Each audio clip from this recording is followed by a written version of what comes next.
முன்னோர் வழிபாடு மற்றும் குலதெய்வ வழிபாடு, இந்த இரண்டும் முறைப்படி செய்யாமல் மேற்கொள்ளும் எந்த செயலும் வெற்றியை தராது. இந்த இரண்டில் பித்ரு வழிபாட்டை முதலில் செய்ய வேண்டும் என சாஸ்திரங்கள் கூறுகின்றன. தை மாதத்தில் வரும் அமாவாசை குறிப்பாக பித்ருதோஷ நிவர்த்திக்கு உகந்ததாக சொல்லப்படுகிறது.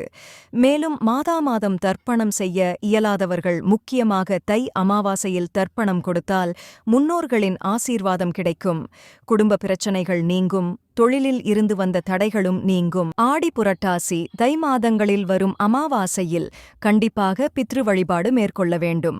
தை அமாவாசை முன்னோர்களின் ஆசீர்வாதத்தை பெறுவதற்கான சிறந்த நாள். தர்ப்பணம், சிரார்த்தம், தானம் போன்ற விசேஷ வழிபாடுகளை செய்ய பரிபூரண நேரமாகும். குடும்ப சுமைகள் குறைதல் மற்றும் சுகமான வாழ்க்கைக்கான வழியை உருவாக்குகிறது. இந்த நாளில் பவித்திரமான முறையில் இறைவனை வழிபடுவது உள் ஆன்மீக சக்திகளை அதிகரிக்க உதவும். தியானம் மற்றும் ஜபம் செய்ய உகந்த நாள். இதனால் பன்மடங்கு பலன் கிடைக்கும். இந்நாளில் ஏழை எளியோருக்கு உணவு வழங்குவது, ஆடைகள் மற்றும் பிரதானங்களை செய்வது பல நல்ல கர்ம பலன்களை ஈர்க்கும். இந்த நாளில் செய்த வழிபாடுகள் துரதிருஷ்டங்களை நீக்குவதில் உதவும். கங்கை அல்லது ஏதேனும் புனித நதியில் நீராடுதல் தை அமாவாசை நாளில் நல்ல பலனை அளிக்கும்.